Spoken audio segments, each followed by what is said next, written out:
ನಮಸ್ಕಾರ ಸ್ನೇಹಿತರೆ, ನಾನು ರವಿ ಎಸ್ ಪೂಜಾರಿ, ಅರ್ಥಶಾಸ್ತ್ರದ ಉಪನ್ಯಾಸಕ. So welcome to my YouTube channels economics Ravi 1776. Dear friends, so today we are discussing about new blueprint according to 2025-26. So ಆತ್ಮೀಯ ವಿದ್ಯಾರ್ಥಿ ಬಂಧುಗಳೇ, ಸೊ ನಾನು ಇವತ್ತಿನ ಒಂದು ವಿಡಿಯೋನಲ್ಲಿ ನಿಮಗೆ ಹೊಸದಾದಂಥ ಅಪ್ಡೇಟ್ಸ್ಗಳನ್ನು ಕೊಡ್ತಾ ಇದ್ದೀನಿ. ಸೊ ನ್ಯೂ ಬ್ಲೂ ಪ್ರಿಂಟ್ಗಳಲ್ಲಿ ಏನೇನು ಚೇಂಜಸ್ಗಳಾಗಿದೆ, ನಾವು ಯಾವ ರೀತಿಯಾಗಿ ಒಂದು 80 ಔಟ್ ಆಫ್ 80 ಮಾಡ್ಕೋಬಹುದು ಸೊ ಎಕನಾಮಿಕ್ಸ್ ಸಬ್ಜೆಕ್ಟ್ನಲ್ಲಿ. ಸೊ ಸುಮಾರು ವಿಷಯಗಳನ್ನು ಒಂದೊಂದಾಗಿ ನಾವು ಇವತ್ತು ತಿಳ್ಕೊಂಡು ಬರೋಣ. ಸೊ ಇಲ್ಲಿ ನೀವು ನೋಡ್ಬೇಕಂತಂದ್ರೆ ಹೋದ ವರ್ಷ ಬಹಳಷ್ಟು ಕನ್ಫ್ಯೂಸ್ಗಳಿತ್ತು, ಹೌದಾ? ಸೊ ಅಲ್ಲಿ ಕೂಡ 3 ಬ್ಲೂ ಪ್ರಿಂಟ್ಗಳನ್ನ ಇತ್ತು. ಅದ್ರ ತಕ್ಕಂತೆ ಮತ್ತು ಬೇರೆ ಬೇರೆ ಮಾದರಿ ಪ್ರಶ್ನೆ ಪತ್ರಿಕೆಗಳನ್ನು ಬಿಡುಗಡೆ ಮಾಡಲಾಗಿತ್ತು, ಮಾಡೆಲ್ ಕ್ವಶನ್ ಪೇಪರ್ಸು. ಸೊ ಒಂದಕ್ಕೊಂದು ಟ್ಯಾಲಿ ಆಗುವಂತ ಸಾಧ್ಯತೆಗಳು ತುಂಬಾ ಕಡಿಮೆ ಇತ್ತು. ಸೊ ಲಾಸ್ಟ್ ಇಯರ್ ನಲ್ಲಿ ಇರುವಂತಹ ಸಮಸ್ಯೆಗಳು ಈ ವರ್ಷದಲ್ಲಿ ಅಷ್ಟೊಂದು ಸಮಸ್ಯೆಗಳು ಇಲ್ಲ. ಎಲ್ಲಾ ಲೆಕ್ಚರ್ಸ್ ಗಳಿಗೆ ಆಲ್ಮೋಸ್ಟ್ ಅಲ್ಲಿ ಇದ್ರ ಬಗ್ಗೆ ಎಲ್ಲ ಒಂದು ಕ್ಲಿಯರ್ ಆದಂತ ಪಿಕ್ಚರ್ ಸಿಕ್ಕಿದೆ. ಹಾಗಾಗಿ ಈ ಸಲ ಚೆನ್ನಾಗಿ ನಾವು ರಿಸಲ್ಟ್ ಅನ್ನ ಮಾಡಬಹುದು ಅಂತ ಅನ್ನುವಂತ ಒಂದು ಕಾನ್ಫಿಡೆನ್ಸ್ ಇದೆ. ಅದೇ ನಿಟ್ಟಿನಲ್ಲಿ ಈ ಸಲ ಒಂದು ಬ್ಲೂ ಪ್ರಿಂಟ್ ಅನ್ನ ಮಾತ್ರ ಬಿಡುಗಡೆ ಮಾಡಲಾಗಿದೆ. ಅದನ್ನೇ ನಾವು ಚೆನ್ನಾಗಿ ಇಟ್ಕೊಂಡು ತಯಾರಿಯನ್ನ ಮಾಡಿದ್ದೇವೆ ಅಂತಂದ್ರೆ ಸೊ ಅಲ್ಲಿ 80 ಔಟ್ ಆಫ್ 80 ನಾವು ಆರಾಮಾಗಿ ಮಾಡ್ಕೋಬಹುದು. ಹಾಗಾಗಿ ಸೊ ಇಲ್ಲಿ ಯಾವ ಯಾವ ಏರಿಯಾಗಳಿಗೆ ಯಾವ ಚಾಪ್ಟರ್ಸ್ ಗಳಿಗೆ ಎಷ್ಟು ವೇಟೇಜ್ ಅನ್ನು ಫಿಕ್ಸ್ ಆಗಿದೆ, ಮೊದಲು ಹೇಗಿತ್ತು ಅನ್ನೋದು ಸ್ವಲ್ಪ ನಮಗೆ ಗೊತ್ತಾಯ್ತು ಅಂದ್ರೆ ಆರಾಮಾಗಿ 80 ಔಟ್ ಆಫ್ 80 ಸ್ಕೋರ್ ಮಾಡ್ಕೋಬಹುದು, ಹೌದಾ? ಸೊ ತುಂಬಾ ಜನ ವಿದ್ಯಾರ್ಥಿಗಳು ನನಗೆ ಕೇಳಿರುವಂತದ್ದು ಪ್ರಶ್ನೆಗಳಂತಂದ್ರೆ, ಸರ್ ಈಸಿ ಕ್ವಶನ್ಸ್ ಅಂದ್ರೆ ಏನು, ಎಸ್ಎ ಕ್ವಶನ್ಸ್ ಅಂತಂದ್ರೆ ಏನು, ಹೌದಾ? ಸೊ ಈ ರೀತಿಯಾದಂತಹ ಕೆಲವು ಬೇರೆ ಬೇರೆ ಪ್ರಶ್ನೆಗಳನ್ನ ಮಾಡಿದ್ರಿ. ಸೊ ಇಲ್ಲಿ ನಾನು ಎಲ್ಲಾ ಪ್ರಶ್ನೆಗಳಿಗೆ ಒಂದೊಂದಾಗಿ ಹೇಳ್ತಾ ಬರ್ತಾ ಹೋಗ್ತೀನಿ. ಸೊ ಮೊದಲನೇದಾಗಿ ನಾವು ಬ್ಲೂ ಪ್ರಿಂಟ್ ಬಗ್ಗೆ ನಾವು ಡಿಸ್ಕಷನ್ ಮಾಡಬೇಕು ಅಂತಂದ್ರೆ ಸೊ ಎಷ್ಟು ಚಾಪ್ಟರ್ಸ್ ಗಳಿದೆ ಅದು ನಿಮ್ಗೆ ಗೊತ್ತಾಗಬೇಕಾಗುತ್ತೆ. ಸೊ ಟೋಟಲ್ 11 ಚಾಪ್ಟರ್ಸ್ ಗಳಿದೆ. ಮೈಕ್ರೋ ಎಕನಾಮಿಕ್ಸ್ ನಲ್ಲಿ 5 ಚಾಪ್ಟರ್ಸ್ ಗಳು ಬರುತ್ತೆ, ಇದು ನಿಮ್ಗೆ ಗೊತ್ತಿರಬೇಕು. Introduction to micro economics, theory of consumer behaviour, production and cost, then so theory of firm under the perfect competitions, market equilibrium. ಈ ಎಲ್ಲಾ 5 ಚಾಪ್ಟರ್ ಗಳನ್ನ ಸೇರಿಸಿ ಸೊ ಅಲ್ಲಿ ಏನಾಗುತ್ತೆ ಅಂದ್ರೆ ಟೋಟಲ್ ನಿಮ್ಗೆ 58 ಮಾರ್ಕ್ಸ್ ಪ್ರಶ್ನೆಗಳನ್ನ ಮಾಡುತ್ತೆ. ಸೊ ಹಾಗಾಗಿ ಸೊ ಈ 58 ಪ್ರಶ್ನೆಗಳು ಮಾರ್ಕ್ಸ್ ಗಳು ನಿಮ್ಗೆ ಬರುವಂತ ಸಾಧ್ಯತೆಗಳು ಇರುತ್ತೆ. ಇದು ಸೂಕ್ಷ್ಮ ಅರ್ಥಶಾಸ್ತ್ರದಲ್ಲಿ ಬರುವಂತದ್ದು, ಇದು ನಿಮ್ಗೆ ನೆನಪಿರ್ಲಿ. ಅದಾದ ನಂತರ ಭಾಗ 2, ಯಾಕಂದ್ರೆ ಬೋರ್ಡ್ ನಂದು ಚಿಕ್ಕದಿದೆ, ಇದರಲ್ಲೇ ಎಲ್ಲ ತೋರಿಸ್ಬೇಕಲ್ಲ, ಹಾಗಾಗಿ 2 ಕಂಟಿನ್ಯೂ ಮಾಡ್ಕೊಂಡಿದ್ದೀನಿ. ಅಂದ್ರೆ ಪಾರ್ಟ್ ಎ ನಲ್ಲಿ ನಾವು ತಗೊಂಡಾಗ 5 ಚಾಪ್ಟರ್ಸ್ ಗಳಾಗುತ್ತೆ. ಉಳಿದಂತ 6 ಚಾಪ್ಟರ್ಸ್ ಗಳೇನಿದೆ ಸೊ ಅದು ಮ್ಯಾಕ್ರೋ ಎಕನಾಮಿಕ್ಸ್ ಗೆ ಸಂಬಂಧಪಡುತ್ತೆ. So introduction to macro economics, national income accounting, then money and banking, so next determinations of income and employment ಅನ್ನುವಂಥದ್ದು, next government budget and the economy. So last 1 chapters open economy, so macro economics ಅಂತ. So total ಈ 6 ಅಧ್ಯಾಯಗಳಲ್ಲಿ so ನಮಗೆ marks ಬರುವಂತದ್ದು 63, ಹೌದಾ? 63 ಅಂಕಗಳು ಬರುತ್ತೆ macro economics ನಲ್ಲಿ. Micro economics ನಲ್ಲಿ 58 ಆದ್ರೆ ಸೊ ಮ್ಯಾಕ್ರೋ ಎಕನಾಮಿಕ್ಸ್ ನಲ್ಲಿ 63 ಬರುವಂತ ಸಾಧ್ಯತೆಗಳು ಇದೆ. ಈ 2 ಟೋಟಲ್ ಆಗಿ ನಾವು ಗ್ರ್ಯಾಂಡ್ ಟೋಟಲ್ ಅನ್ನ ಮಾಡಿದಾಗ 121 ಮಾರ್ಕ್ಸ್ ಗಳು ಬರುತ್ತೆ, ಹೌದಾ? 121. ಬಟ್ ಇಲ್ಲಿ ನಮಗೆ ಟೀಚಿಂಗ್ ಅವರ್ಸ್ ನಲ್ಲಿ ತಗೊಂಡಾಗ ಲೆಕ್ಚರ್ಸ್ ಗೆ ಸಂಬಂಧಪಟ್ಟಂತ ಒಂದು ಟೀಚಿಂಗ್ ಅವರ್ಸ್ ನಲ್ಲಿ ನಮಗೆ ಸಿಗುವಂತದ್ದು ಅವರ್ಸ್ ಎಷ್ಟು ಅಂತಂದ್ರೆ 120, ಹೌದಾ? ಈ 120 ಅವರ್ ನಲ್ಲಿ ನಾವು 121 ಮಾರ್ಕ್ಸ್ ಗಳನ್ನ ತಯಾರಿಯನ್ನ ಮಾಡಿರ್ತೀವಿ. ಸೊ ನಿಮ್ಮ ಪ್ರಶ್ನೆ ಪತ್ರಿಕೆ ಕೂಡ ಏನಾಗಿರುತ್ತೆ ಅಂತಂದ್ರೆ ಸೊ 121 ಅಂಕಗಳ ಒಂದು ಪ್ರಶ್ನೆ ಪತ್ರಿಕೆಯನ್ನ ಒಳಗೊಂಡಿರುತ್ತೆ. ಇದು ನಿಮ್ಗೆ ಗೊತ್ತಿರಲಿ ಅಂತ ಒಂದು ಮಾಹಿತಿ. ಹಾಗಾಗಿ ಇಲ್ಲಿ 5 ಪಾರ್ಟ್ಗಳನ್ನ ನಾವು ಅವುಗಳನ್ನ ಡಿವೈಡ್ ಮಾಡ್ತಾ ಬರ್ತೀವಿ. ಸೊ ಮೊದಲೇ ಪಾರ್ಟ್ ಎ ಅಂತ ಹೇಳಿ, ಇದು 1 ಅಂಕದ ಪ್ರಶ್ನೆ, ಬಹಳ ಈಸಿಯಾಗಿ ಪ್ರಶ್ನೆಗಳಿರುತ್ತೆ. ಅಲ್ಲಿ ಏನಾಗುತ್ತೆ ಅಂತಂದ್ರೆ ಸ್ವಲ್ಪ 4 ಭಾಗಗಳಾಗಿ ಅವುಗಳನ್ನ ಪ್ರಶ್ನೆಗಳನ್ನ ಮಾಡ್ತಾ ಬರ್ತಾನೆ. ಹಾಗಾಗಿ ನಿಮ್ಗೆ ಗೊತ್ತಾಗಬೇಕಾಗತ್ತೆ. ಅಂಡರ್ಸ್ಟ್ಯಾಂಡಿಂಗ್ ಓರಿಯೆಂಟೆಡ್ ಅಂತ ಇರುತ್ತೆ, ಸ್ಕಿಲ್ ಓರಿಯೆಂಟೆಡ್ ಅಂತ ಇರುತ್ತೆ, ಹೌದಾ? ನಾಲೆಜ್ ಓರಿಯೆಂಟೆಡ್ ಅಂತ ಇರುತ್ತೆ. ಸೊ ಈ ರೀತಿಯಾದಂತಹ ಒಂದು ಅಪ್ಲಿಕೇಶನ್ ಓರಿಯೆಂಟೆಡ್ ಅಂತ, ಈ ರೀತಿಯಾಗಿ 4 ವಿಭಾಗಗಳಾಗಿ ಆ ಪ್ರಶ್ನೆಯನ್ನ ಫ್ರೇಮ್ ಮಾಡುತ್ತಾರೆ. ಹಾಗಾಗಿ ನಮ್ಗೆ ಅದ್ರ ಬಗ್ಗೆ ಸ್ವಲ್ಪ ಚೆನ್ನಾಗಿ ಗೊತ್ತಾದ್ರೆ ಸೊ ನೀವು ಈಸಿಯಾಗಿ ಆ ಪ್ರಶ್ನೆಗಳನ್ನ ನೋಡ್ಕೋಬಹುದು, ಸೊ ಅದನ್ನ ಕವರ್ ಮಾಡ್ಕೋಬಹುದು. ಇಲ್ಲಿ ನನ್ನ ಪ್ರಕಾರ ಸೊ 20 ಅಂಕಗಳನ್ನ ಗಳಿಸಬೇಕು ಅಂತಂದ್ರೆ ಎಲ್ಲಾ ಅಧ್ಯಾಯಗಳಿಗೆ ನೀವು ಮಹತ್ವವನ್ನ ಕೊಟ್ಟು ಚೆನ್ನಾಗಿ ತಯಾರು ಮಾಡ್ಕೊಂಡೆ ಆದ್ರೆ ಸೊ ಅಲ್ಲಿ ನಿಮಗೆ 17 ರಿಂದ 18 ಮಾರ್ಕ್ಸ್ ಗಳು ಬರುತ್ತೆ ಅಷ್ಟೇ. ಆದ್ರೆ ಸೊ ಇನ್ನು 2 ರಿಂದ 3 ಮಾರ್ಕ್ಸ್ ಗಳು ಬರುವಂತ ಸಾಧ್ಯತೆಗಳೇನಂತಂದ್ರೆ ನಮ್ಮ ಒಂದು ಏನ್ ಬೇರೆ ಬೇರೆ ಇದ್ರೊಳಗಿದೆಯಲ್ಲ, ಸೊ 6 ಅಂಕದ ಪ್ರಶ್ನೆ ಆಗಿರ್ಬೋದು, 4 ಅಂಕದ ಪ್ರಶ್ನೆ ಆಗಿರ್ಬೋದು, ಆ ಕಾನ್ಸೆಪ್ಟ್ ಗೆ ಸಂಬಂಧಪಟ್ಟಂತೆ ಪ್ರಶ್ನೆಗಳನ್ನ 1, 2 ಅಲ್ಲಿ ಇಲ್ಲಿ ಅಪ್ಡೇಟ್ ಮಾಡುವಂತ ಸಾಧ್ಯತೆಗಳು ಇರುತ್ತೆ. ಹಾಗಾಗಿ ನಾವು ಅವುಗಳನ್ನ ಕೇರ್ ವಹಿಸಬೇಕಾಗುತ್ತೆ. ಅಂದ್ರೆ ಸೈದ್ಧಾಂತಿಕವಾಗಿ ಅಪ್ಲೈಡ್ ಆಗಿ ಅವುಗಳನ್ನ ನಾವು ತಿಳ್ಕೊಂಡು ಬರ್ಬೇಕಾಗತ್ತೆ. ಫಾರ್ ಎಕ್ಸಾಂಪಲ್ ನಿಮ್ಗೆ ಹೇಳ್ತೀನಿ ನೋಡಿ. ಸೊ ನಾವು ಕ್ವಶನ್ ಬ್ಯಾಂಕ್ ಅಲ್ಲಿ ತಗೊಂಡಾಗ give the example of macro economics market economy ಅಂತ ಸೊ ಕ್ವಶನ್ ಪೇಪರ್ ನಲ್ಲಿ ಇದೆ, ಹೌದಾ. ಸೊ ಕ್ವಶನ್ ಬ್ಯಾಂಕ್ ನಲ್ಲಿ ಇದೆ. ಆದ್ರೆ ಸೊ ಇವಾಗ ಅದಕ್ಕೆ ಒಂದು ಸ್ವಲ್ಪ ಮಾಡಿಫೈ ಮಾಡಿ ಪ್ರಶ್ನೆಗಳನ್ನು ಕೇಳಿದ್ರೆ ಸ್ವಲ್ಪ ಗೊಂದಲ ಆಗ್ಬಹುದು. ಅದು ಯಾವಂಗೆ? So for example give an example mixed economies ಅಂತ ಕೇಳ್ಬೋದು, give an example socialist economy ಅಂತ ಕೇಳ್ಬೋದು, ಆರ್ ಸೆಂಟ್ರಲ್ ಪ್ಲಾನ್ಡ್ ಎಕಾನಮಿ ಅಂತ ಕೇಳ್ಬೋದು. ಅವಾಗ ಸೊ ಈ ಕಾನ್ಸೆಪ್ಟ್ ಎಲ್ಲಿ ಇತ್ತು ಅಂತ ಅವಾಗ ನಿಮ್ಗೆ ಗೊತ್ತಾಗುತ್ತೆ ಸ್ನೇಹಿತರೆ. ಸೊ ಈ ಪಾರ್ಟ್ ಸಿ ಒಳಗ ನೀವು ಪ್ರಶ್ನೆನ ಓದಿರ್ತೀರಿ, ಹೌದಾ. Right A note on central planned economy ಅಂತ ಓದಿರ್ತೀರಿ. ಸೊ ಏನಂತಂದ್ರೆ ಒಂದು ಕೇಂದ್ರೀಯ ಆರ್ಥಿಕ ವ್ಯವಸ್ಥೆ ಬಗ್ಗೆ ಒಂದು ಲಘು ಟಿಪ್ಪಣಿ ಬರೀರಿ ಅಂತ, ಹೌದಾ, ಆ ತರ. ಸೊ ಅಲ್ಲಿ ಆ ಒಂದು ನಾವು ಓದುವಂತ ಸಂದರ್ಭದಲ್ಲಿ ನಿಮಗೆ ಅಲ್ಲಿ ಕ್ಲಿಯರ್ ಆಗಿರುತ್ತೆ. ಅದಕ್ಕೊಂದು ಎಕ್ಸಾಂಪಲ್ ನಿಮ್ಗೆ ಹೇಳಿದೆ. ಆ ತರ ಸುಮಾರು ಅಪ್ಡೇಟ್ಸ್ ಗಳನ್ನ ನನ್ನ ಚಾನಲ್ ಜೊತೆಗೆ ನೀವು ಇದ್ರೆ ಅವುಗಳನ್ನ ಕೊಡ್ತಾ ಇದ್ದೀನಿ. ಆಲ್ರೆಡಿ ನಿಮಗೆ 80 ಮಾರ್ಕ್ಸ್ ಇಂದು ಚಾಪ್ಟರ್ ನಂಬರ್ 1, 2, 3 ಮೇಲೆ 80 ಮಾರ್ಕ್ಸ್ ಇಂದ ಒಂದು ಕ್ವಶನ್ ಕೊಟ್ಟಿದ್ದೀನಿ. ಪೇಪರ್ ಅನ್ನ ರೆಡಿ ಮಾಡಿ ಅದನ್ನ ಪ್ರಾಕ್ಟೀಸ್ ಕೊಟ್ಟಿದ್ದೀನಿ. ಕರ್ನಾಟಕ ವಿದ್ಯಾರ್ಥಿ ಬಳಗದಲ್ಲಿ ನೀವು ಅದನ್ನ ಪ್ರಾಕ್ಟೀಸ್ ಮಾಡ್ಕೊಳ್ಳಿ. ನೆಕ್ಸ್ಟ್ ಮುಂದೆ ಚಾಪ್ಟರ್ ನಂಬರ್ ಉಳಿದಂತ ಮ್ಯಾಕ್ರೋ ಎಕನಾಮಿಕ್ಸ್ ನಲ್ಲಿ 3 ಅಧ್ಯಾಯಗಳನ್ನು ಸೇರಿಸಿ ಮತ್ತೊಂದು ಕ್ವಶನ್ ಪೇಪರ್ ಅನ್ನು ತಯಾರು ಮಾಡ್ತಾ ಇದ್ದೀನಿ. ಸೊ ಅದ್ರ ಮೇಲೆ ಈ ಹೊಸ ಅಪ್ಡೇಟ್ಸ್ ಗಳನ್ನೆಲ್ಲ ಕೊಡ್ತಾ ಇರ್ತೀನಿ. ಅದನ್ನು ಕೂಡ ನೀವು ಚೆನ್ನಾಗಿ ಯುಟಿಲೈಸ್ ಮಾಡ್ಕೋಬಹುದು. ಆ ತರ ಸೊ ಎಲ್ಲೆಲ್ಲಿ ಪಾಸಿಬಿಲಿಟೀಸ್ ಇದೆ ಅಲ್ಲಿ ನಿಮಗೆ ಪ್ರಶ್ನೆಗಳನ್ನ ಚೆನ್ನಾಗಿ ಬರುತ್ತೆ. ಸೊ ಅದನ್ನು ನೀವು ಕವರ್ ಮಾಡ್ಕೋಬೇಕು ಅನ್ನೋದು ನನ್ನ ಒಂದು ಅಭಿಲಾಷೆ. ಈಗ ಸೊ ನಾವು ಏನ್ ಮಾಡೋಣ ಅಂತಂದ್ರೆ ಇದೇ ತರ ಪ್ರಶ್ನೆಗಳನ್ನ ನಾವೇನ್ ಮಾಡೋಣ, ಯಾವ್ಯಾವ ಅಧ್ಯಾಯಕ್ಕೆ ಎಷ್ಟೆಷ್ಟು ಮಾರ್ಕ್ಸ್ ಗಳನ್ನ ಅಲೌಟ್ ಆಗಿದೆ ಅಂತ ಒಂದು ಬ್ರೀಫ್ ಆಗಿ ನೋಡ್ಕೊಳ್ಳೋಣ. ಇದು ನೋಡ್ಕೊಂಡ್ರೆ ಅಂತಂದ್ರೆ ನಿಮ್ಗೆ ಡಿಫರೆಂಟ್ ಆಗಿ ಹೇಳ್ತಾ ಇದ್ದೀನಿ, 80 ಔಟ್ ಆಫ್ 80 ಎಕನಾಮಿಕ್ಸ್ ನಲ್ಲಿ ಆರಾಮಾಗಿ ಮಾಡಬಹುದು, ಯಾವುದೇ ರೀತಿಯಂತ ಸಮಸ್ಯೆ ಇಲ್ಲ. ಸೊ ಮೊದಲೇ ಅಧ್ಯಾಯ ಸೊ ಯಾವುದು ಅಂದ್ರೆ ಇಂಟ್ರೊಡಕ್ಷನ್ ಟು ಮೈಕ್ರೋ ಎಕನಾಮಿಕ್ಸ್, ಸೂಕ್ಷ್ಮ ಅರ್ಥಶಾಸ್ತ್ರ ಪರಿಚಯ. ಅಲ್ಲಿ ವೇಟ್ ಅನ್ನು ಫಿಕ್ಸ್ ಆಗಿರುವಂತದ್ದು ಎಷ್ಟು ಅಂದ್ರೆ 7 ಮಾರ್ಕ್ಸ್ಗಳು. ಮೊದಲು ಸೊ ಏನಿತ್ತು ಅಂತ ಅಂದ್ರೆ ಲಾಸ್ಟ್ ಇಯರ್ ಅಲ್ಲಿ 5 ಮಾರ್ಕ್ಸ್ಗಳಿತ್ತು. ಏನಂತಂದ್ರೆ ಒಂದು 4 ಮಾರ್ಕ್ಸ್ ಇಂದ ಇತ್ತು. ಸೊ ಇನ್ನೊಂದು ಏನಂತಂದ್ರೆ 1 ಅಂಕದ ಒಂದು ಪ್ರಶ್ನೆ ಇತ್ತು. ಸೊ ಟೋಟಲ್ 4 + 1 = 5 ಮಾರ್ಕ್ಸ್ ಇತ್ತು. ಇವಾಗ ಸೊ ಇಲ್ಲಿ 2 ಮಾರ್ಕ್ಸ್ ಗಳನ್ನ ಮತ್ತೆ ಆಡ್ ಆಗಿದೆ. ಆ 2 ಆಡ್ ಆಗಿರುವಂತ ಪ್ರಶ್ನೆ ಯಾವುದು ಅಂತಂದ್ರೆ 2 ಮಾರ್ಕ್ಸ್, ಹೌದಾ. ಬಿ ಪಾರ್ಟ್ ಬಳಗ ಒಂದು ಪ್ರಶ್ನೆನ ಹಾಕ್ತಾ ಇದ್ದಾನೆ. ನಾನು ನನ್ನ ಮಕ್ಕಳಿಗೆ ಮೊದಲೇ ಹೇಳಿದ್ದೆ, ನಾನು ಈ ತರ ಮಾಡಿಫೈ ಮಾಡುತ್ತಾನೆ, ಅದಕ್ಕೆ ದಯವಿಟ್ಟು ಯಾವ ಒಂದು ಚಾಪ್ಟರ್ಸ್ ಬಿಡಬೇಡಿ, ಎಲ್ಲ ಚಾಪ್ಟರ್ ನಲ್ಲಿ ಸದ್ಯಕ್ಕೆ ನೀವು ಓದ್ಕೊಳ್ಳಿ, ಬೇಕಾದ್ರೆ ಮುಂದೆ ಹೊಸದ ಅಪ್ಡೇಟ್ ಬಂದಾಗ ನಾನು ಅಲ್ಲಿ ನಿಮಗೆ ಸೊ ಬೇಕಾದ್ರೆ ಕಡಿಮೆ ಮಾಡ್ತೀನಿ ಅಂತ ಹೇಳಿದೆ. ಹಾಗಾಗಿ ಮಕ್ಕಳು ಎಲ್ಲಾ ಬೀಟ್ ಗಳನ್ನ ಚೆನ್ನಾಗಿ ಕವರ್ ಮಾಡ್ಕೊಳ್ತಾ ಇದ್ದಾರೆ. ಹಾಗಾಗಿ 1ನೇ ಚಾಪ್ಟರ್ಸ್ ಕ್ಲಿಯರ್ ಆಯಿತು ಅಂತ ಅನ್ಕೊಂಡಿದ್ದೀನಿ. ಸೊ ಇಲ್ಲಿ ನೋಡಿ 4 ಮಾರ್ಕ್ಸ್ 1 ಅಂಕ ಇದೆ, ಹೌದಾ. ಅದನ್ನ ಪಾರ್ಟ್ ಸಿ ಅಂತ ಕರಿತಾ ಇದ್ದೀವಿ. ಆ ನಂತರ ಬಿ ಪಾರ್ಟ್ ಒಳಗಡೆ ಸೊ ಇಲ್ಲೊಂದು ಪ್ರಶ್ನೆಗಳನ್ನ ಕೇಳ್ತಾ ಇದ್ದೇನೆ, 2 ಮಾರ್ಕ್ಸ್ ಇಂದ 1. ಸೊ ಟೋಟಲ್ 6 ಅಂಕ ಆಗುತ್ತೆ, 1 ಅಂಕದ ಒಂದು ಪ್ರಶ್ನೆ. ಸೊ ಟೋಟಲ್ ಎಷ್ಟು? ಗ್ರ್ಯಾಂಡ್ ಟೋಟಲ್ 7 ಮಾರ್ಕ್ಸ್ ಕ್ಲಿಯರ್ ಆಯ್ತು. ದೆನ್ ಚಾಪ್ಟರ್ ನಂಬರ್ 2, ಇದು ಬಹಳ ಇಂಪಾರ್ಟೆಂಟ್ ಇದೆ. ಪ್ರತಿಯೊಂದು ಎಕ್ಸಾಮ್ ನಲ್ಲಿ ನಾನು ನೋಡ್ತಾ ಇದ್ದೀನಿ. ಸೊ 2018-19 ಆನ್ವರ್ಡ್ಸ್ ಸೊ ಎಲ್ಲಾ ಅಧ್ಯಾಯಕ್ಕೆ ಸಂಬಂಧಪಟ್ಟಂತ ಇದು ನೋಡಿದಾಗ ಇಲ್ಲಿ 20 ಮಾರ್ಕ್ಸ್ ಗಳನ್ನ ಫಿಕ್ಸ್ ಆಗಿದೆ. ಎಲ್ಲಾ ಒಂದು ಪತ್ರಿಕೆಯಲ್ಲಿ ನೋಡ್ತಾ ಇದ್ದೀನಿ. 2019 ಇಟ್ಕೊಂಡು ನಾನು ನೋಡ್ತಾ ಇದ್ದೀನಿ. ಎಲ್ಲಾ ಇದ್ರ ಮೇಲೆ ಇದಕ್ಕೆ ಹೈಯೆಸ್ಟ್ ಮಾರ್ಕ್ಸ್ ಗಳಿದೆ, ಹೌದಾ. ಸೊ ಈ ಪ್ರತಿ ಒಂದು ವರ್ಷದಲ್ಲಿ ನೋಡ್ತಾ ಇದೀವಿ. ಎಷ್ಟು? 20 ಮಾರ್ಕ್ಸ್. ನೋಡಿ ಸ್ನೇಹಿತರೆ, ವೆರಿ ಶಾರ್ಟ್ ಕ್ವಶನ್ 3 ಇದಾವ. ಸೊ ಏನಂದ್ರೆ 2 ಮಾರ್ಕ್ಸ್ ಇಂದ 1 ಕ್ವಶನ್ಸ್ ಇದೆ, 4 ಮಾರ್ಕ್ಸ್ ಇಂದ 1 ಇದೆ, 6 ಮಾರ್ಕ್ಸ್ ಇಂದ 1 ಇದೆ, ಮತ್ತೆ ಪ್ರಾಕ್ಟಿಕಲ್ ಓರಿಯೆಂಟೆಡ್ 1.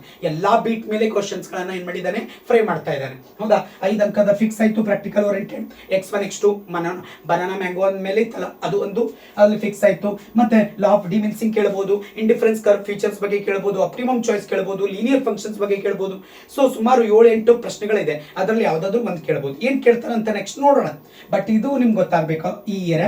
ಸೊ ಇದು 6 ಮಾರ್ಕ್ಸ್ ಕವರ್ ಆಯ್ತು, ಇದು 5 ಮಾರ್ಕ್ಸ್ 11 ಮಾರ್ಕ್ಸ್ ಆಯ್ತು, 4 ಮಾರ್ಕ್ಸ್ ಇಂದ 1 ಅಂದ್ರೆ 15 ಮಾರ್ಕ್ಸ್ ಆಯ್ತು. ಸೊ 15 + 2 ಮಾರ್ಕ್ಸ್ ನೋಡಿ ಇಲ್ಲಿ, ಹೌದಾ. ಸೊ ಅಂದ್ರೆ ಏನಾಯ್ತು? 17 ಮಾರ್ಕ್ಸ್. ಸೊ ಉಳಿದಂತ 3 ಪ್ರಶ್ನೆಗಳು 1 ಅಂಕದ 3 ಪ್ರಶ್ನೆಗಳು. So total grand total 20 marks. ಇದನ್ನೇ ಲಾಸ್ಟ್ ಇಯರ್ ನಲ್ಲಿ ಹೆಂಗ್ ಮಾಡಿದ್ದಾರೆ ಅಂದ್ರೆ 6 ಅಂಕದ 5 ಅಂಕದ 1, 6 ಅಂಕದ 1, 4 ಮಾರ್ಕ್ಸ್ ಇಂದ 1, ನೆಕ್ಸ್ಟ್ ಇಲ್ಲಿ 2 ಮಾರ್ಕ್ಸ್ ಇಂದ 2 ಇದ್ದು ಅಷ್ಟೇ, ಹೌದಾ. ಇಲ್ಲಿ ಏನು ಮಾಡಿದ ಅಂದ್ರೆ 1 ಮಾರ್ಕ್ಸ್ ಇಂದ 1 ಅನ್ನ ಹಾಕಿ ಸೊ ಟೋಟಲ್ 20 ಮಾರ್ಕ್ಸ್ ಅನ್ನ ಕೊಟ್ಟಿದೆ. ಇಷ್ಟೇ ವ್ಯತ್ಯಾಸ, ಹೌದಾ. ಈ ತರ ಅಪ್ಡೇಟ್ಸ್ ಗಳನ್ನ ಆಗಿದೆ. ಸೊ ನೆಕ್ಸ್ಟ್ ಚಾಪ್ಟರ್ ನಂಬರ್ 3 ಬರೋಣ, ಪ್ರೊಡಕ್ಷನ್ ಅಂಡ್ ಕಾಸ್ಟ್ ಅಂತ, ಉತ್ಪಾದನೆ ಮತ್ತು ವೆಚ್ಚ. ಈ ಅಧ್ಯಾಯಕ್ಕೆ ಬಂದಂತ ಒಂದು ಇದರಲ್ಲಿ ತಗೊಂಡಾಗ ಎಷ್ಟು ಅಂದ್ರೆ 10 ಅಂಕಗಳನ್ನ ಇಲ್ಲಿ ಫಿಕ್ಸ್ ಆಗಿದೆ. ಪ್ರಾಕ್ಟಿಕಲ್ ಓರಿಯೆಂಟೆಡ್ ತೆಗೆದುಬಿಟ್ಟಿದ್ದಾರೆ, ಮಿಸ್ಸಿಂಗ್ ದಿ ಪ್ರಾಡಕ್ಟ್, ಹೌದಾ. ಸೊ ತುಂಬಾ ಈಸಿ ಇತ್ತು, ಸೊ ಅದನ್ನು ತೆಗೆದಿದ್ದಾರೆ, ಇರ್ಲಿ ಪರವಾಗಿಲ್ಲ. ಸೊ 6 ಅಂಕದೂ ಕೂಡ ಇಂಪಾರ್ಟೆಂಟ್ ಇತ್ತು, TVC TFC ಇದು ಅದೆಲ್ಲ ಪ್ರಾಕ್ಟೀಸ್ ಮಾಡಿಸಿದ್ವಿ, ಹೌದಾ. ಸೊ ಅದು ಬರದೇ ಇರಬಹುದು, ನೋಡೋಣ ಮುಂದಿನ ದಿನದಲ್ಲಿ. ಸೊ 4 ಮಾರ್ಕ್ಸ್ ಇಂದು 1 ಇದೆ, ಹೌದಾ. ಸೊ 4 ಮಾರ್ಕ್ಸ್ ಇಂದ 1 4 ಅಂಕದ 2 ಅಂಕದ 2 ಹಾಕಿದ್ದಾರೆ. ಲಾಸ್ಟ್ ಟೈಮ್ 1 ಇತ್ತು, ಈಗ 2 ಅಲೌಟ್ ಆಗಿದೆ, ಹೌದಾ. ಸೊ ನೆಕ್ಸ್ಟ್ ಏನಾಗಿತ್ತು ಅಂತಂದ್ರೆ ಇಲ್ಲಿ 4 + 4 ಎಷ್ಟಾಯ್ತು? 8 ಮಾರ್ಕ್ಸ್ ಆಯ್ತು. 8 + 2 10 ಆಯ್ತಲ್ಲ, 10 ಮಾರ್ಕ್ಸ್ ಕ್ಲಿಯರ್ ಆಯ್ತು. ಅಂದ್ರೆ 2 ಅಂಕದ 2 ಪ್ರಶ್ನೆಗಳಿದೆ, 1 ಅಂಕದ 2 ಪ್ರಶ್ನೆಗಳಿದಾವ. ಆಮೇಲೆ ಸಿ ಪಾರ್ಟ್ ಅಂದ್ರೆ 4 ಮಾರ್ಕ್ಸ್ ಇಂದು 1 ಇದೆ. So total grand total 10 marks ಗಳು ಅಲೌಟ್ ಆಗಿರುವಂತದ್ದು ಇದು. Chapter number 3. Next chapter number 4 ಗೆ ಬರೋಣ, theory of consumer behaviour. So total marks 11 ಅಂತಿದೆ. 6 ಮಾರ್ಕ್ಸ್ ಇಂದ 1 ಕೊಟ್ಟಿದ್ದಾರೆ, ಹೌದಾ? 6 ಮಾರ್ಕ್ಸ್ ಇಂದ 1, ಆ ನಂತರ 2 ಮಾರ್ಕ್ಸ್ ಇಂದ 1 ಕೊಟ್ಟಿದ್ದಾರೆ. ಸೊ 6 ಪ್ಲಸ್ 2 ಮಾರ್ಕ್ಸ್ ಎಷ್ಟು? 8 ಆಯ್ತು. ಆಮೇಲೆ 1 ಮಾರ್ಕ್ಸ್ ಇಂದ ಎಷ್ಟಿದೆ ಅಂತಂದ್ರೆ ಯಾವುದು ಚಾಪ್ಟರ್ ನಂಬರ್ ಸೊ ಇದ್ರೊಳಗ 3 ಅನ್ನ ಅಲೌಟ್ ಆಗಿದೆ. ನೆಕ್ಸ್ಟ್ ನೋಡಿ, 1 ಅಂಕದ ಎಷ್ಟು 3 ಕ್ವಶನ್ಸ್ಗಳಿದೆ. ಸೊ ಹಾಗಾಗಿ ಸೊ ಇಲ್ಲಿ total 6 plus 2 marks 8, 8 plus 1 11. So total 11 marks ಇಲ್ಲಿ ಅಲೌಟ್ ಆಯ್ತು. ನೆಕ್ಸ್ಟ್ ಮಾರ್ಕೆಟ್ ಇಕ್ವಿಲಿಬ್ರಿಯಂ, ಮಾರುಕಟ್ಟೆ ಸಮತೋಲನ ಅನ್ನುವಂಥ ಒಂದು ಅಧ್ಯಾಯ. ಈ ಅಧ್ಯಾಯದಲ್ಲಿ ಬರುವಂಥದ್ದು so total grand total 10 marks ಇದೆ. ಸೊ ಒಂದು practical oriented, QD is equal to QS ಇದೆಯಲ್ಲ, ಎಕ್ಸೆಸ್ ಡಿಮಾಂಡ್ ಎಕ್ಸೆಸ್ ಸಪ್ಲೈ, ಹೌದಾ? ಸೊ ಅದರ ಬಗ್ಗೆ ಒಂದು ಪ್ರಶ್ನೆಗಳನ್ನ ಇಲ್ಲಿ ಕೇಳುವಂತ ಸಾಧ್ಯತೆ ಇದೆ. ಅದನ್ನು ನಾವು ರೆಡಿ ಆಗಬೇಕು. 5 ಅಂಕ, 6 ಅಂಕದ 1 ಪ್ರಶ್ನೆ. ಸೊ ಅದಾದ ನಂತರ ಅಂದ್ರೆ 4 ಅಂಕದ 1, ಸೊ 5 ಅಂಕದ 1, ಟೋಟಲ್ 9 ಮಾರ್ಕ್ಸ್ ಆಯ್ತು. ಈ 9 ಪ್ಲಸ್ 1 10. ಸೊ ಟೋಟಲ್ 10 ಮಾರ್ಕ್ಸ್ ಇಲ್ಲಿ ಮೈಕ್ರೋ ಎಕನಾಮಿಕ್ಸ್. ಹಾಗಾಗಿ ಟೋಟಲ್ ಗ್ರ್ಯಾಂಡ್ ಟೋಟಲ್ ಎಷ್ಟಾಯ್ತು? 58 ಮಾರ್ಕ್ಸ್ಗಳು. ಸೂಕ್ಷ್ಮ ಅರ್ಥಶಾಸ್ತ್ರದ ಒಂದು ಪರಿಚಯದಲ್ಲಿ ಬರುವಂತ ಅಧ್ಯಾಯ, ಬುಕ್ ನಂಬರ್ 1 ಅಂತ ಏನ್ ಹೇಳ್ತಾ ಇದೀವಿ, ಈ 5 ಅಧ್ಯಾಯದಲ್ಲಿ ಸೇರಿ ಸೊ ನಿಮ್ಗೆ 58 ಮಾರ್ಕ್ಸ್ ಗಳನ್ನ ಕೊಡುತ್ತಾರೆ. ಸೊ ಅದನ್ನ ನಾವು ತಯಾರಾಗಬೇಕು. Next introduction to macro economics ಒಳಗ 5. ಸೊ ಮೊದಲು 5 ಇತ್ತು, ಈಗನು ಅಷ್ಟೇ ಕೊಟ್ಟಿದ್ದಾರೆ. ಸೊ ಒಂದು 4 ಮಾರ್ಕ್ಸ್ ಇಂದಿದೆ, ಒಂದು 1 ಮಾರ್ಕ್ಸ್ ಇಂದಿದೆ. ಸೊ ಟೋಟಲ್ ಏನಾಗುತ್ತೆ? 4 + 1 = 5. ನೆಕ್ಸ್ಟ್ ನೋಡಿ, ಈ ಚಾಪ್ಟರ್ಸ್ ನಲ್ಲಿ ನ್ಯಾಷನಲ್ ಇನ್ಕಮ್ ತುಂಬಾ ಇಂಪಾರ್ಟೆಂಟ್. ಸೆಕೆಂಡ್ ಚಾಪ್ಟರ್ಸ್ ಹೆಂಗ ಅಲ್ಲಿ ಥಿಯರಿ ಆಫ್ ಕನ್ಸ್ಯೂಮರ್ ಬಿಹೇವಿಯರ್ ಇತ್ತಲ್ಲ, ಅದೇ ತರ ಇಲ್ಲಿ ಇದು ಹೈಯೆಸ್ಟ್, ಸೆಕೆಂಡ್ ಹೈಯೆಸ್ಟ್ ಈ ಚಾಪ್ಟರ್ಸ್, ಹೌದಾ? ಇಲ್ಲಿ ಕೂಡ ರಾಷ್ಟ್ರೀಯ ವರಮಾನದ ಲೆಕ್ಕಾಚಾರದಲ್ಲಿ ಸೊ ಟೋಟಲ್ ಎಷ್ಟದ ಅಂದ್ರೆ 17 ಮಾರ್ಕ್ಸ್ಗಳು ಅಲೋಟ್ ಆಗಿದೆ. 17 ಮಾರ್ಕ್ಸ್ ಏನೇನಿದೆ ನೋಡೋಣ. ಒಂದು ಯಾವುದು ಅಂದ್ರೆ 6 ಅಂಕದ ಪ್ರಶ್ನೆ ಇದೆ. ಆ 6 ಅಂಕದ ಪ್ರಶ್ನೆ 1 ಮಾರ್ಕ್ಸ್, 1 ಕ್ವಶನ್ಸ್. ಆಮೇಲೆ 4 ಮಾರ್ಕ್ಸ್ ಇಂದು ಟೋಟಲ್ ಏನು 6 + 4 = 10 ಆಯ್ತು. 10 + 2, ಹೌದಾ? 1 ಮಾರ್ಕ್ಸ್ ಇಂದ 2 ಪ್ರಶ್ನೆ ಟೋಟಲ್. ಸಾರಿ, ನಾನು ಕನ್ಫ್ಯೂಸ್ ಆಯ್ತು, ಸಾರಿ. ಪ್ರಾಕ್ಟಿಕಲ್ ಓರಿಯೆಂಟೆಡ್ ಇಲ್ಲಿದೆ, ಹೌದಾ? POQ, ಹೌದಾ? ಮನಿ ಅಂಡ್ ಬ್ಯಾಂಕಿಂಗ್ ಹೋಗಿದ್ದೀನಿ, ಸಾರಿ. ಸೊ ಪ್ರಾಕ್ಟಿಕಲ್ ಓರಿಯೆಂಟೆಡ್ ಈ 1 ಅಂದ್ರೆ 5 ಮಾರ್ಕ್ಸ್, 6 ಮಾರ್ಕ್ಸ್ ಇಂದ 1, ಆನಂತರ 4 ಮಾರ್ಕ್ಸ್ ಇಂದ ತೆಗೆದು ಹಾಕಿದ್ದಾರೆ, ಲಾಸ್ಟ್ ಟೈಮ್ ಇತ್ತು. ಸೊ ನೆಕ್ಸ್ಟ್ 2 ಮಾರ್ಕ್ಸ್ ಇಂದ 2 ಪ್ರಶ್ನೆಗಳು, ಅಂದ್ರೆ ಇಲ್ಲಿ 4, ಇಲ್ಲಿ 6, 10, 10 ಒಂದು 5, ಆನಂತರ 1 ಮಾರ್ಕ್ಸ್ ಇಂದ 2 ಪ್ರಶ್ನೆಗಳು. ಸೊ ಟೋಟಲ್ 17 ಮಾರ್ಕ್ಸ್ ಅಲೋಟ್ ಆಯ್ತು. ಇದು ಯಾವುದು? National income accounting. Then money and banking ಹೇಳ್ದಂಗೆ ಸೊ ಒಂದು 6 ಅಂಕದ ಪ್ರಶ್ನೆ, ಒಂದು 4 ಅಂಕದ ಪ್ರಶ್ನೆ. ಸೊ ಟೋಟಲ್ ಎಷ್ಟಾಯ್ತು? 10 ಆಯ್ತು.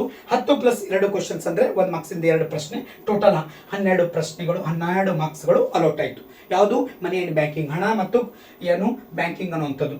ನೆಕ್ಸ್ಟ್ ಡಿಟರ್ಮಿನೇಷನ್ಸ್ ಆಫ್ ಇನ್ಕಮ್ ಅಂತ, ಸೊ ಅಂಡ್ ಎಂಪ್ಲಾಯ್ಮೆಂಟ್ ಅನ್ನುವಂಥದ್ದು, ಹೌದಾ? ಆದಾಯ ನಿರ್ಧಾರ ಅಂತ ಏನಿದೆಯಲ್ಲ ಆ ಚಾಪ್ಟರ್ಗೆ ಸೊ 8 ಮಾರ್ಕ್ಸ್ ಇದೆ, ಹೌದಾ? 8 ಮಾರ್ಕ್ಸ್. 8 ಮಾರ್ಕ್ಸ್ ನಲ್ಲಿ ಒಂದು 4 ಅಂಕದ ಪ್ರಶ್ನೆ, ಒಂದು 2 ಅಂಕದ ಪ್ರಶ್ನೆ, ಅಂದ್ರೆ 4 + 2 6 ಆಯ್ತು. 6 + 2 ಅಂಕಗಳು, 1 ಅಂಕದ 2 ಪ್ರಶ್ನೆಗಳು. ಸೊ ಟೋಟಲ್ 8 ಮಾರ್ಕ್ಸ್ ಅಲೌಟ್ ಆಯ್ತು. ಹಾಗಾಗಿ 8 ಮಾರ್ಕ್ಸ್ ಇದಕ್ಕಿದೆ. ನೆಕ್ಸ್ಟ್ ನೋಡಿ, ಗೌರ್ಮೆಂಟ್ ಬಜೆಟ್ ಅಂತ ಇದೆ, ಸರ್ಕಾರದ ಮುಂಗಡ ಪತ್ರ ಅಂತ, ಕೇಂದ್ರ ಸರ್ಕಾರದ ಮುಂಗಡ ಪತ್ರ ಮತ್ತು ಸೊ ಏನಂತಂದ್ರೆ ಒಂದು ಆರ್ಥಿಕತೆ ಅಂತ, ಅದರ ಬಗ್ಗೆ ಕೊಟ್ಟಿರುವಂತಹ ಡೇಟಾ ಎಷ್ಟು ಅಂದ್ರೆ ಅಂಕ 9. ಅದರಲ್ಲಿ ಸೊ 4 ಅಂಕ 1, ನಂತರ 2 ಅಂಕದ 2 ಪ್ರಶ್ನೆಗಳು. ಸೊ ಹಾಗಾದ್ರೆ ಇಲ್ಲಿ 4 ಮಾರ್ಕ್ಸ್, ಇಲ್ಲಿ 4, ಟೋಟಲ್ 8 ಮಾರ್ಕ್ಸ್. ಆ ನಂತರ 1 ಅಂಕದ 1 ಪ್ರಶ್ನೆ, ಟೋಟಲ್ 9 ಮಾರ್ಕ್ಸ್ಗಳು ಅಲೌಟ್ ಆಯ್ತು. Next last one open economy ಅಂತಿದೆ. ಸೊ ಓಪನ್ ಎಕಾನಮಿ ಅಲ್ಲಿ ನೋಡಿ ಟೋಟಲ್ 12 ಮಾರ್ಕ್ಸ್ ಅಲೌಟ್ ಮಾಡಿದ್ದಾರೆ. ಸೊ ಒಂದು 6 ಅಂಕದ ಪ್ರಶ್ನೆ, ಒಂದು 4 ಅಂಕದ ಪ್ರಶ್ನೆ, ಟೋಟಲ್ 10 ಆಯ್ತು. ಆ ನಂತರ ಸೊ ಇಲ್ಲಿ 1 ಅಂಕದ 2 ಪ್ರಶ್ನೆಗಳು. ಸೊ ಹಾಗಾಗಿ ಟೋಟಲ್ ಗ್ರ್ಯಾಂಡ್ ಟೋಟಲ್ ಆಗಿ 12 ಮಾರ್ಕ್ಸ್. ಈ 12 ಮಾರ್ಕ್ಸ್ಗಳು ಯಾವುದು ಅಂದ್ರೆ ಈ ಒಂದು ಓಪನ್ ಎಕಾನಮಿ, ಮುಕ್ತ ಆರ್ಥಿಕತೆಗೆ ಅಲೌಟ್ ಆಗಿರುವಂಥದ್ದು. ಹಾಗಾದ್ರೆ ನಮ್ಗೆ ಟೋಟಲ್ ಬೇಕು ಇವಾಗ ಎ ಪಾರ್ಟ್ ಅಲ್ಲಿ 20 ಕ್ವಶನ್ಸ್ ಗಳನ್ನ ಅಲೌಟ್ ಆಗುತ್ತೆ. ಆ 20 ನಾವು ಕಂಪಲ್ಸರಿ ಬರೀಲೇಬೇಕು, ಯಾವುದೇ ರೀತಿಯಂತ ಆಪ್ಷನ್ಸ್ ಇಲ್ಲ. ಅದಾದ ನಂತರ ಬಿ ಪಾರ್ಟ್ ಒಳಗ ನಿಮ್ಗೆ ಟೋಟಲ್ 10 ಕ್ವಶನ್ ಗಳನ್ನ ಕೊಡ್ತಾರೆ. ಆ 10ಕ್ಕೆ ನೀವು ಎಷ್ಟು ಬರಿಬೇಕು ಅಂದ್ರೆ ಕೇವಲ 6 ಪ್ರಶ್ನೆಗಳನ್ನ ಮಾತ್ರ ಬರಿಬೇಕು, ಹೌದಾ? ಎಷ್ಟು ನಿಮ್ಗೆ ಆಪ್ಷನ್ ಸಿಗ್ತಾ ಇದಾವ? 4 ಪ್ರಶ್ನೆಗಳು ನಿಮ್ಗೆ ಆಪ್ಷನ್ಸ್ ನಲ್ಲಿ ಸಿಗುತ್ತೆ. ಅದಾದ ನಂತರ 4 ಮಾರ್ಕ್ಸ್ ಇಂದು ನಿಮ್ಗೆ ಟೋಟಲ್ 5 ಬರಿಬೇಕು, 9 ಕ್ವಶನ್ ಕೊಡ್ತಾರೆ. ಆ 9 ನಲ್ಲಿ ಮತ್ತೆ ನಿಮ್ಗೆ 4 ಆಪ್ಷನ್ ಸಿಗ್ತಾ ಇದೆ. ಹಾಗಾಗಿ ನೀವು ಕಂಪಲ್ಸರಿ 5 ಪ್ರಶ್ನೆಗಳನ್ನ ಅಟೆಂಪ್ಟ್ ಮಾಡಲೇಬೇಕು. 5 × 4 ಅನ್ನ ಮಾಡಿದ್ರೆ ಎಷ್ಟು? 20 ಮಾರ್ಕ್ಸ್ ಆಗುತ್ತೆ. 6 × 2 ಅನ್ನ ಮಾಡಿದ್ರೆ 12 ಮಾರ್ಕ್ಸ್ ಆಗುತ್ತೆ, ಇಲ್ಲಿ 20 ಮಾರ್ಕ್ಸ್. ಹಾಗಾಗಿ ಇಲ್ಲಿ ನೋಡಿ 20 ಪ್ಲಸ್, ಹೌದಾ? 6 × 2 12 ಪ್ಲಸ್, ಹೌದಾ? ನೆಕ್ಸ್ಟ್ ಏನಂತಂದ್ರೆ ಯಾವುದು ಅಂತಂದ್ರೆ ನೆಕ್ಸ್ಟ್ ಸೊ 5×4 = 20 ಹೌದಾ, 20 ಮಾರ್ಕ್ಸ್. ಇದು ಸಿ ಪಾರ್ಟ್. ನೆಕ್ಸ್ಟ್ ಡಿ ಬಂದಾಗ ಸೊ ಟೋಟಲ್ 5 ಪ್ರಶ್ನೆಗಳಿರುತ್ತೆ. 5ರಲ್ಲಿ 3 ಪ್ರಶ್ನೆಗಳನ್ನ ಅಟೆಂಪ್ಟ್ ಮಾಡ್ಬೇಕು ನೀವು. ಅಂದ್ರೆ 6×3 = 18, ಸೊ 18 ಮಾರ್ಕ್ಸ್. ಕರೆಕ್ಟಾ? ನೆಕ್ಸ್ಟ್ ಲಾಸ್ಟ್ ಸೊ ಈ ಪ್ರಾಕ್ಟಿಕಲ್ ಓರಿಯೆಂಟೆಡ್ ಬಂದಾಗ 3 ಪ್ರಶ್ನೆಗಳಿರುತ್ತೆ. 3ರಲ್ಲಿ ನೀವು 2 ಚೂಸ್ ಮಾಡ್ಕೋಬೇಕು, 2 ಬರಿಬೇಕು. ಹಾಗಾಗಿ ಸೊ ಇಲ್ಲಿ ಎಷ್ಟು ಉಳಿತು? 10. ಟೋಟಲ್ ಗ್ರ್ಯಾಂಡ್ ಟೋಟಲ್ ಮಾಡ್ಕೊಳ್ಳಿ. ಸೊ 20 + 32, 32 52, 52 60, 70, 70 + 10 ಸೊ 80 ಆಯ್ತಲ್ಲ ಗ್ರ್ಯಾಂಡ್ ಟೋಟಲ್. ಸೊ 80 ಮಾರ್ಕ್ಸ್ಗಳಿಗೆ ನಾವು ಈ ರೀತಿಯಾಗಿ ಚೆನ್ನಾಗಿ ತಯಾರಿ ಆಗಿದೆ ಆದರೆ ಸೊ ನಿಮ್ಗೆ ಏನಾಗುತ್ತೆ 80 ಔಟ್ ಆಫ್ 80 ಆರಾಮ್ ತಗೋಬಹುದು. ಅದಕ್ಕೆ ನೀವು ಒಂದ್ಸಲ ಫೋಕಸ್ ಅಂದ್ರೆ ಪ್ರಾಕ್ಟಿಕಲ್ ಓರಿಯೆಂಟೆಡ್ ಯಾವ್ಯಾವ ಚಾಪ್ಟರ್ಸ್ ನಲ್ಲಿ ಇದಾವ ಅವುಗಳನ್ನ ಒಂದ್ಸಲ ಮನಿ ಅಂಡ್ ಬ್ಯಾಂಕಿಂಗ್ ಬಿಟ್ಬಿಡ್ರಿ. ಡಿಮಾನಿಟೈಸೇಷನ್ಸ್ ಇದೆಯಲ್ಲ ಅದನ್ನ ಬಿಟ್ಟು ಉಳಿದಿದ್ದೆಲ್ಲ ತಯಾರಿ ಮಾಡ್ಕೊಳ್ಳಿ, ಬೆಸ್ಟ್ ಉತ್ತಮ.